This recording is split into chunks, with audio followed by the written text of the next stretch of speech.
Hi there, it's Kevin with Rogue Deck Builder here with this week's episode of the Market Monday. So last week we talked about Double Masters, and again I'm going to talk about Double Masters this week and reiterate the fact that what a dumpster fire this set is. Now, not on value. I will have to admit, and this is the same position I took with Ultimate Masters. Ultimate Masters had the value there. The problem was the supply of the set was just too high. It didn't matter if they even put Black Lotuses in the set. The market would absorb it, and it would have a hard time holding its MSRP value of, I would say, $350 to $400 a booster box for Ultimate Masters. And now we're definitely seeing this with Double Masters. The price of Double Masters is actually dropping for the draft boosters on eBay, and it really has to do with the fact that I don't think that the expected equity or value of the cards in this set were able to hold even up to the point of where this set was released. We're not even talking about after the cards were spoiled and after the set's released and all the supply is injected in the market. We're talking about just up to before the spoilers came out. And I showcased some of the cards that I had that issue of, like Karn Liberated last week, where Karn Liberated was already dropping before it was even spoiled in the set, and it just took a really unfortunate time period for Magic the Gathering with Modern not being able to hold its value across the board, even Pioneer starting to falter. And the biggest problem was the kind of incongruencies or just the lack of communication between whoever designed Double Masters and whoever designed Mysteries, which were products that were probably designed at the same time and had a lot of the same targets due to the fact that there were cards spiking at that particular time. Now, Ravenous Trap is a beautiful example of what I'm talking about. So you can see exactly why both Mystery Booster Box and Double Masters decided to reprint this card. So I'm assuming both were designed around this time period of when War of the Spark, a little bit between Throne of Eldraine and War of the Spark. Probably this is the lull time for Wizards designers, especially when they're looking for those next year sets.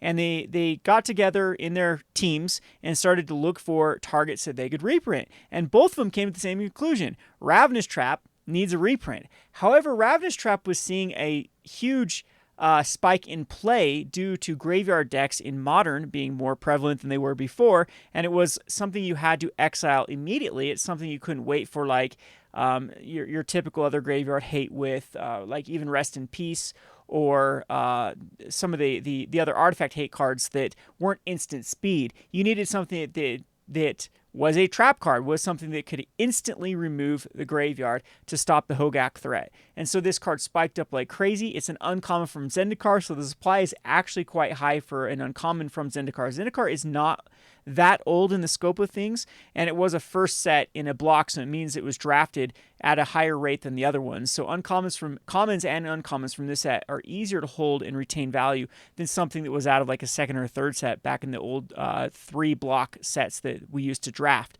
All right, so both Mystery then decided to print it in this foil version for the Mystery Booster Retail Editions, and now we have Double Masters. Not only did they decide to reprint it, but they decided to upshift it to a rare. They thought that it held that much equity that a $7 card could be something they could throw in rare form and everybody would be okay with it. Wow, oh wow, what a misstep by Wizards of the Coast. And that is what I'm really trying to prove here, not really prove, or just bring to light on how that they have a lot of flaws when it comes to picking the equity or the reprints that they think that the market needs. And again, they skipped out on things like fetch lands, that fetch lands are probably the safest thing to throw in a product and make sure that the set sells. And they even passed up many other cards that I think would have been better targets that hadn't seen a reprint for quite some time. However, across the board for Legacy, Modern, and even Pioneer, there are plenty of cards in this Double Masters.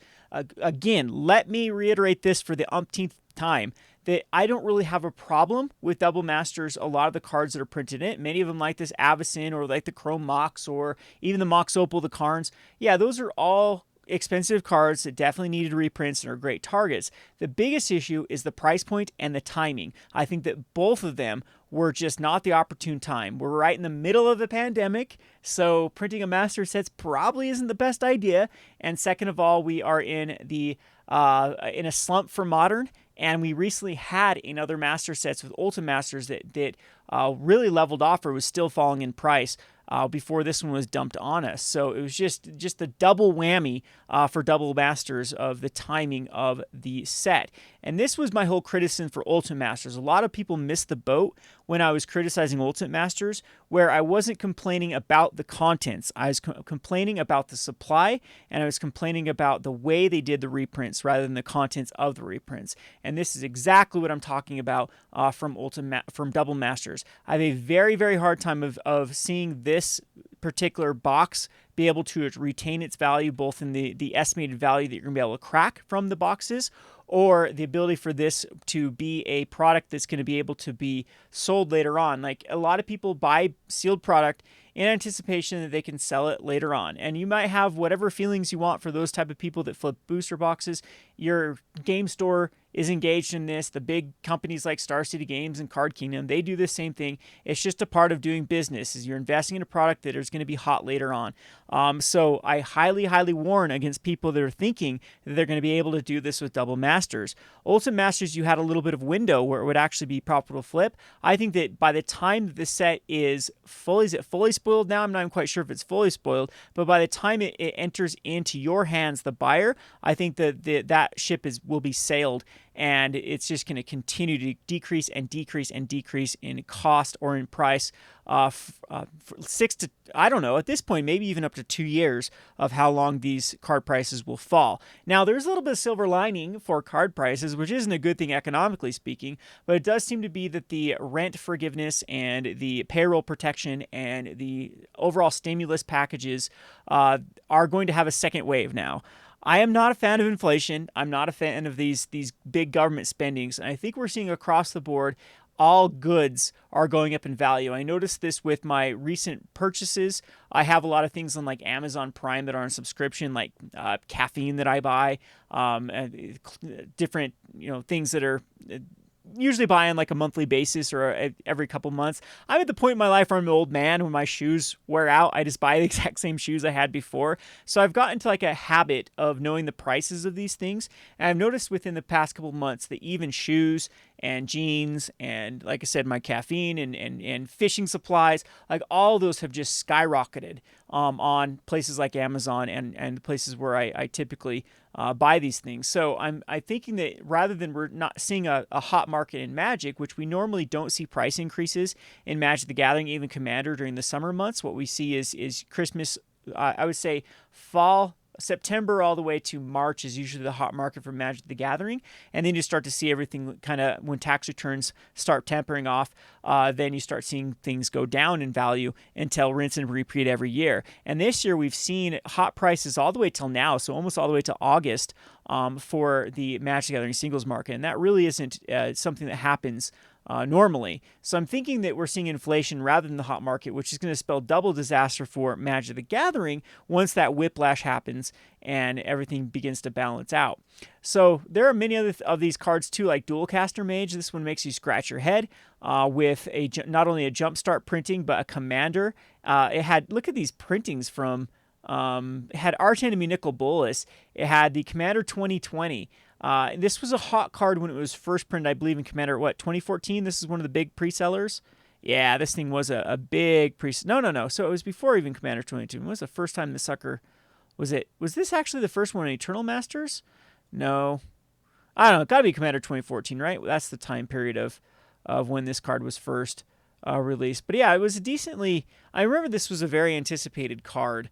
Was the Dualcaster Mage, but then this sucker's been printed so many times, might as well make it an uncommon in Double Masters with how it was printed in a Jumpstart now, as well as Commander Anthology, now Commander 2020. Wow, this just got the whammy of reprints for Dualcaster Mage. So this guy is no longer going to add value, and it's going to be a very bulk card. And that's what we're starting to see from Ultimate Masters. I get it, you get 2 cards, so they have a little bit more room. You get up to 2 rares in a pack for the Double Masters, but I mean, this is still with the biggest thing with Ultimate Masters, there wasn't really a lot of bulk. We're talking about like a dozen cards that were around the dollar. I think there's only one card in, I think there's two cards, Stirring Wildwood, and there's one other card when Ultimate Masters was spoiled that were at that time currently under $1. But none of them were even lower than 50 cents. They are all at least slightly sought after cards. A lot of those ones too hadn't seen a reprint for a while. And yes, there are a ton of 10-cent cards now from Ultimate Masters, but that just shows exactly what a printing of a big double our big master set with high supply does to the card value. So we're going to see a ton of these cards in that range, like the Dualcaster Mage that is currently still a 70-cent card or an 87-cent card. What is it going for jumpstart market price? It's got to be pretty low. So 75-cent card is going to be the time that this gets all the way down to like a quarter, I would say, when double masters. And remember, Jumpstart still has the main wave. We got 1/3 of the supply of Jumpstart with the kind of how Wizards bungled the supply of Jumpstart. We still don't know what exactly happened with Jumpstart. There was some sort of lost in a shipping container somewhere, who knows, with Jumpstart, but that still hasn't entered the markets with, that was supposed to be released kind of in tandem with the core set. It was supposed to be a product that went with core 2021, and it's been delayed. Same thing with the Planeswalker decks. Whatever the shipping problem with Jumpstart, that's the issue. So there's still 2/3 of Jumpstart. That's even thinking that now there might be enough demand for even another printing of Jumpstart, whatever gets pushed on, that is also going to affect the value of a bunch of these cards that were also included in Double Masters. So again, there has been some good ones that have been spoiled. Darksteel Forge is a card that usually gets reprinted and then just goes up in value. So last time it was printed was core 2014, and you can see that it had a nice trajectory all the way up, and this is true demand from Commander. This card definitely did deserve a reprint and is rightly put in Double Masters, but you got to expect this another card that is going to get crushed. It's another Mythic in the Mythic slot that is, I don't know, at this point pretty lackluster for a Mythic comparatively speaking to other cards that could be in the Mythic. Oblivion Stone is a card that recently did get reprinted and hasn't been able to recover from Iconic Masters. Had a Commander Anthology and then the Iconic Masters. If I remember correctly, this card was still going down. Yep, it had that little price increase here, and then it was starting to adjust back down as Modern was seeing less and less play. So inclusion for if they're looking to get the $8 value from the Oblivion Stone, now looking at, by the time the dust settled, it was more like a $5 card. It already lost 40% of its value. Maze of Ith is another card that was printed in Eternal Masters that had some promise of going up in value, and they probably looked at this and said, okay, it's going to keep. So if it's $20 from let's see, so it went in a year. From Maze of Ith went from 11 to 20, they're probably expecting this card to go to 20 to 30 if it followed that same trajectory. But lo and behold, these things started to tamper off with the weak market, and now we're looking at a Maze of Ith that didn't hold as much value as they're expecting. So this is kind of the bungle that Wizards had with Double Masters, and why I was saying that this set was just too soon to be dropped on us, and is really going to have an issue with the stability of the MTG market. And it's going to really hurt other products around this time period as well. From those might be the better things to look into if you are looking to be investing in sealed product. I'd be looking at things like even Theros collector's editions at this point, rather than something like Double Masters, because those are products that are still suffering because people are trying to save their money for Double Masters. I've had personally, in my business, had a lull of selling things because everyone is just like, I just want to buy Double Masters instead. So we did have like the Ikoria Collector's Edition sell higher than expected because they had them kind of the people chasing for the cards, the naughty cards that like the Godzilla with the term we can't use on YouTube without it getting flagged. And Ikoria was pretty good selling for the collector's edition, but Theros was just terrible selling across the board. Ikoria booster boxes across the board also seem quite weak, and Core 2021 is also pretty weak across the board for sales because everyone is just looking for Double Masters. So let's just check out a few of these other ones. Haven't really been keeping up on the spoilers. I think Savageborn Hydra, this is something that's been reprinted quite a bit. A rare? Yeah, this is kind of an iffy rare. I get it at double stuff though. So, or this isn't the one that doubles stuff. Yeah, this just has double strike. I guess that's good enough for a Double Master set. I think they tried to go too thematic in this set too. Like I said, if you compare with Ultimate Masters, I think it is quite lackluster with the cards they included. We had Stoneforge, I think Stoneforge is another one they expected to hit Modern. Is this why they unbanned Stoneforge? So they could include it in this, and hopefully it'd add more value. This was a card. It was still definitely going up here in value. So this, of course, is a great reprint target for the Stoneforge. Surprised they actually decided to include it as a rare and not upshift it like they did Snapcaster to a mythic. We got Batterskull again, of course, because it works with Stoneforge Mystic and got to have that kind of draft flavor.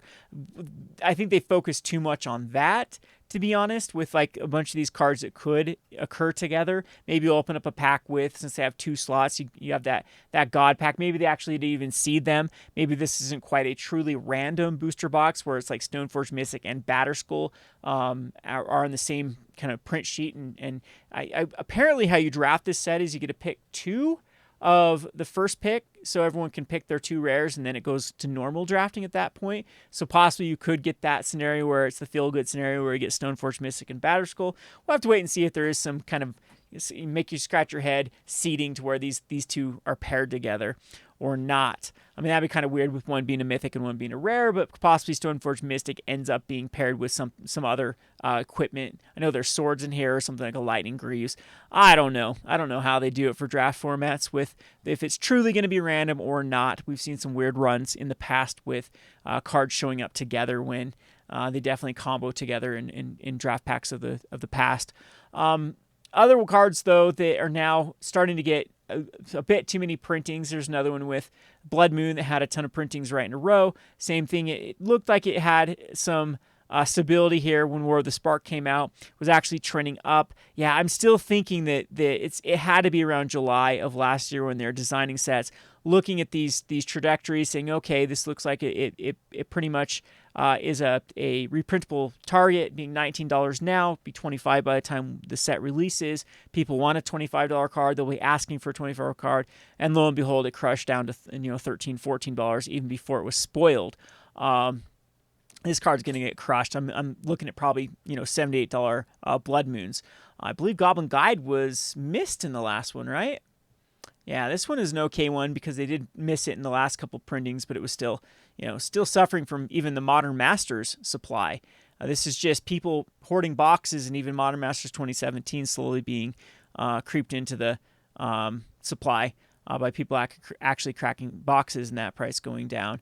Yeah, a lot of other cards too, like Low Supply that existed from 1 printings, which are good. These are cards that should be reprinted. I have no qualms against that, but I think a better place for like a card like Mana Reflection would be something like a Commander deck, or Jumpstart would be a great place, or Mystery Booster Box would be a great place for it, because the price of these are a bit misleading. By the time you get to any card that's playable in Commander from a set like Shadowmoor that hasn't seen a reprint, you're talking 20 plus, and I don't think this is really a $40 card. This price would have readjusted itself to begin with. It looks like it was readjusting itself anyway before the spoiler happened. So this is more like a $30 card when Mana Reflection. I mean, when they're probably looking at it like a $30 card, but this is very misleading for true value of when you inject supply back into the market, because you have to kind of look at how many decks actually want to do this. There are plenty. What's making Mana Reflection worse and worse is there are plenty of these abilities that are getting slapped on creatures, and it's really lost its uniqueness. It's quite a bit of investment. Like Zendikar Resurgence is a card that comes to mind that's been a budget version of this. It seems like they're printing these very often. We just had one in was there a Titan or something that came out of Theros that adds being able to double the mana. Yeah, it does work for permanent. I think of a couple of other ones work with permanents. I know we also had one that deals with non-land permanents, double the mana, that came out of, what set was that? Was that War of the Spark? I can't remember at this point. Everything's a blur. They're coming out with too many sets, too much product to keep track of all these things. But yeah, Mana Reflection I think is absolutely something that's not going to even hold this 25. I think people are being very bullish on this being able to hold 25. I'm thinking this is going to go down to $7-8 as well. And that's just kind of the whole theme for Double Masters. Now I'm starting to sound like a broken record here. Even cards that are what we consider more high demand are having a tough time being able to hold their value. We had Chrome Mox spike up recently. It's going to have a very, very tough time holding that even $50 price tag.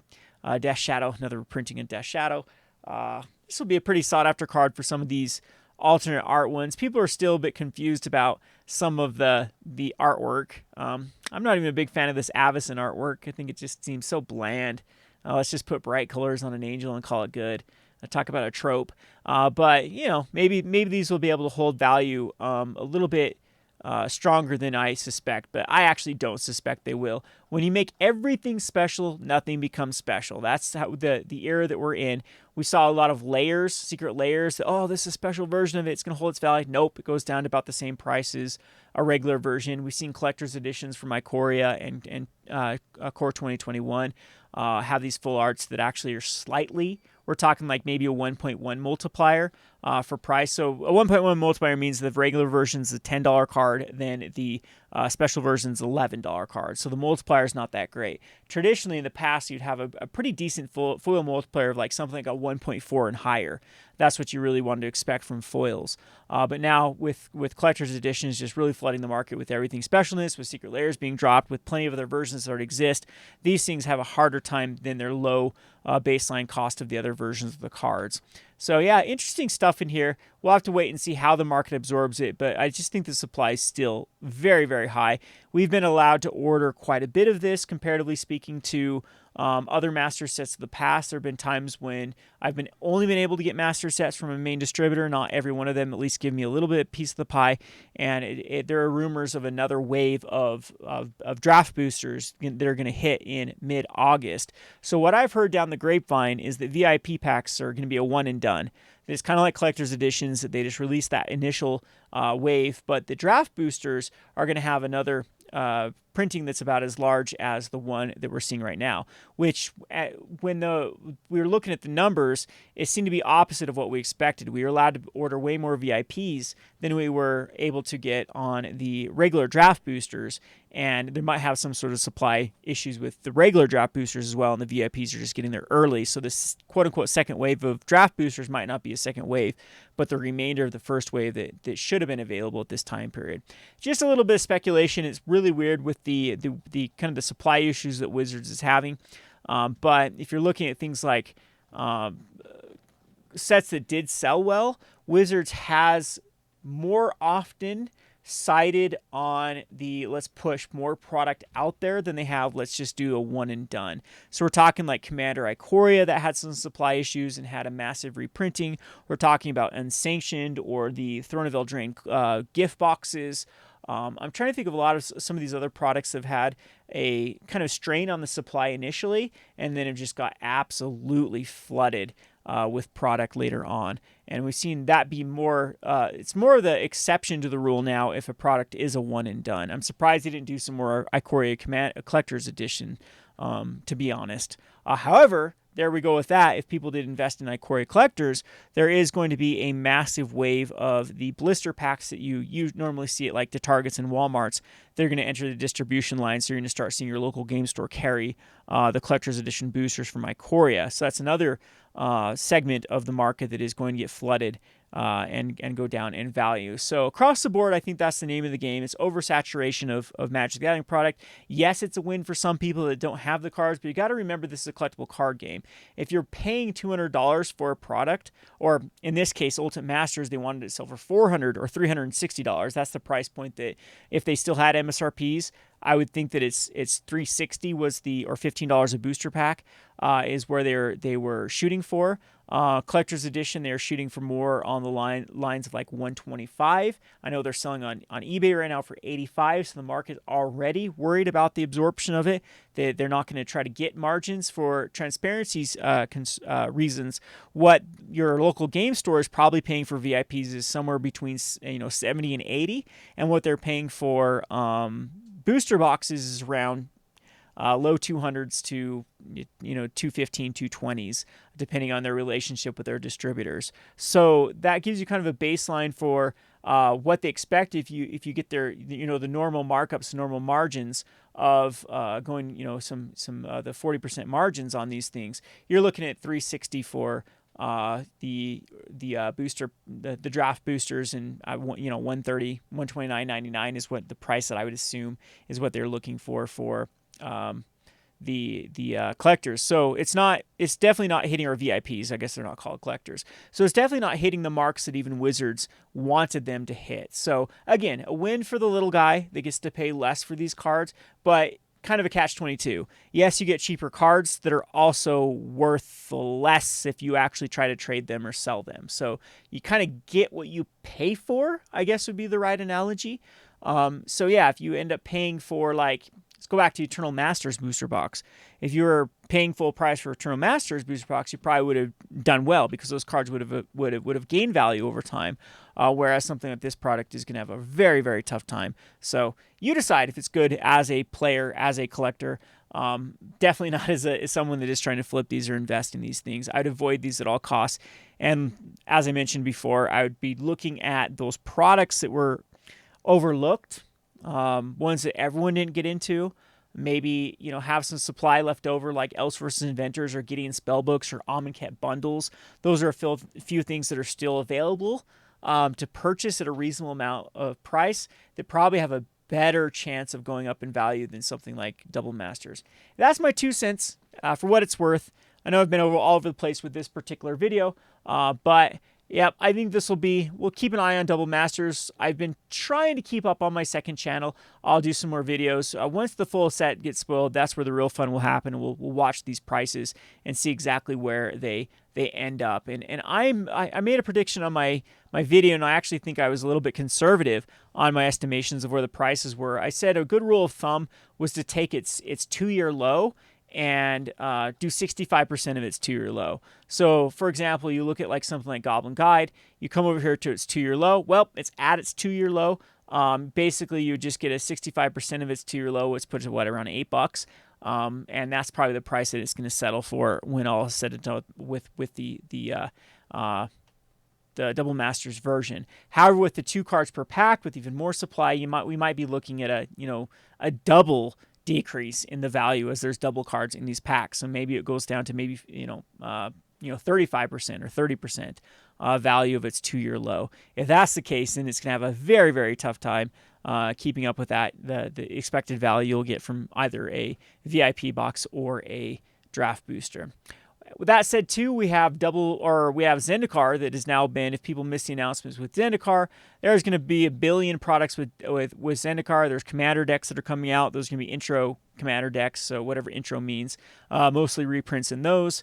We are going to be having now what's called a set booster. That who knows what's going to be contained in those. I think they gave a little bit of hinting that it's going to be in between like a draft and a collector's edition. And we still have a ton of other like commander products and like I said, another wave of mystery booster boxes, another wave of Jumpstart.